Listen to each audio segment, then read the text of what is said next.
بسم اللہ الرحمن الرحیم۔ السلام علیکم۔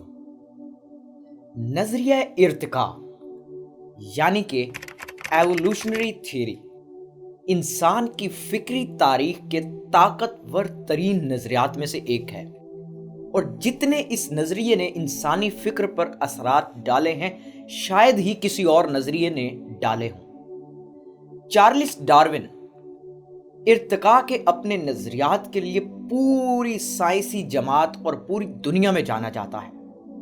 ڈارون کے نظریات مشترکہ علم ہیں۔ ڈارون ایک انگریزی ماہر حیاتیات، ماہر فطرت اور ماہر ارضیات تھا جو 12 فروری سن 1809 عیسوی کو انگلینڈ کے شاپ شائر میں پیدا ہوا۔ ڈارون نے تجویز پیش کی کہ زمین پر زندگی کی تمام اقدار مشترکہ اجداد یعنی کامن اینسیسٹر سے تعلق رکھتی ہے۔ وہ پہلا سائنسدان تھا جس نے قدرتی انتخاب یعنی نیچرل سلیکشن کے تصور کو تلاش کیا۔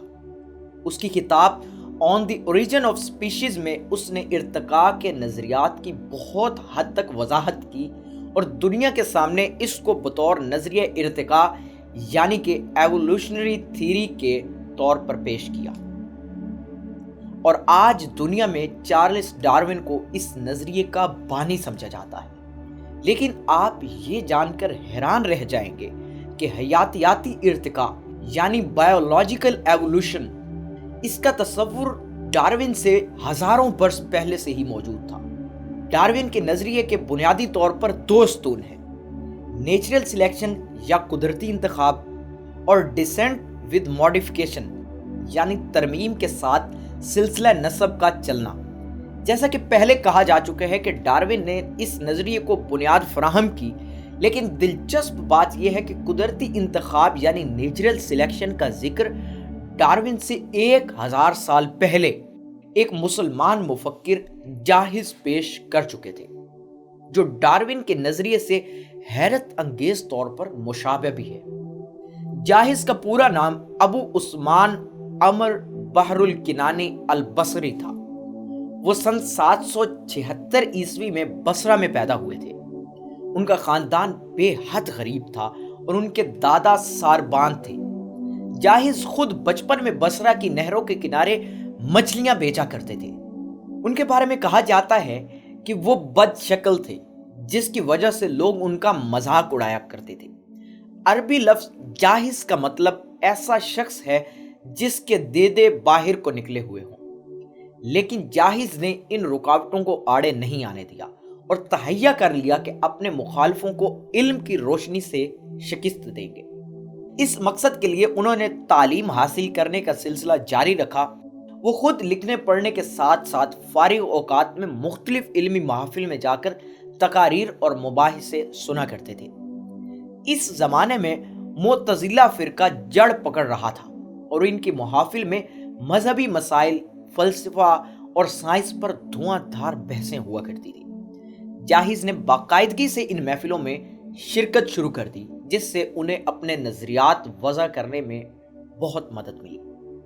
جاہز نے سائنس، جغرافیہ، فلسفہ، صرف و نحو اور علم البیان جیسے کئی موضوعات پر قلم اٹھایا۔ اس زمانے میں لکھی گئی بعض فہرستوں میں ان کی کتابوں کی تعداد 200 کے قریب بتائی جاتی ہے، تاہم ان میں صرف 1/3 محفوظ رہ سکی ہیں۔ جاہز کی کتاب کتاب البخلاء یعنی بخیلوں کی کتاب 9ویں صدی کے عرب معاشرے کا زندہ مرکہ ہے، جس میں انہوں نے متعدد لوگوں کی جیتی جاگتی تصویریں پیش کی ہیں۔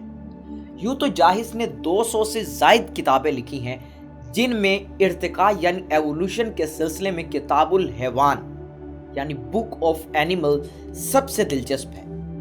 اس انسائکلوپیڈیائی کتاب میں انہوں نے 350 جانوروں کا احوال بیان کیا ہے۔ جاہز لکھتے ہیں کہ ہر جاندار ہر وقت بقا کی جدوجہد میں مصروف ہے۔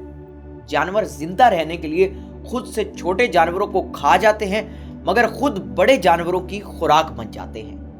یہ جدوجہد نہ صرف جانوروں کی مختلف نسلوں کے درمیان پائی جاتی ہے، بلکہ ایک ہی نسل کے جانور بھی ایک دوسرے سے مقابلہ یعنی کمپٹیشن کرتے رہتے ہیں۔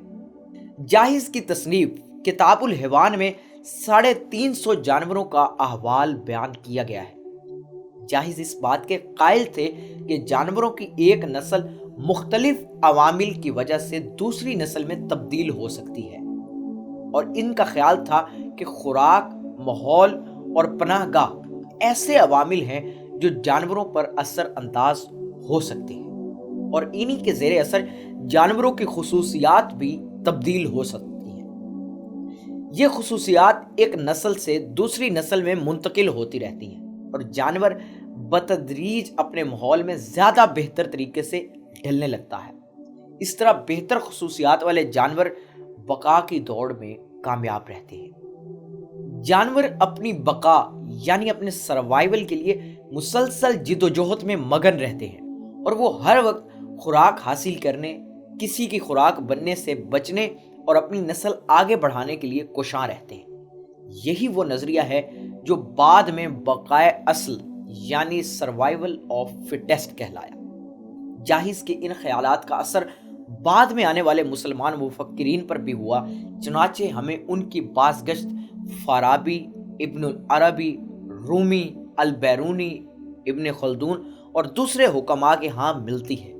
علامہ اقبال نے بھی جاحظ کا ذکر کیا ہے اپنے خطبات کے مجموعے reconstruction of religious thought in Islam یعنی اسلامی مذہبی فکر کی تشکیل نو میں یہ لکھتے ہیں کہ یہ جاحظ ہی تھا جس نے نقل مکانی اور ماحول کی وجہ سے جانوروں کی زندگی میں آنے والی تبدیلیوں کی طرف اشارہ کیا ہے۔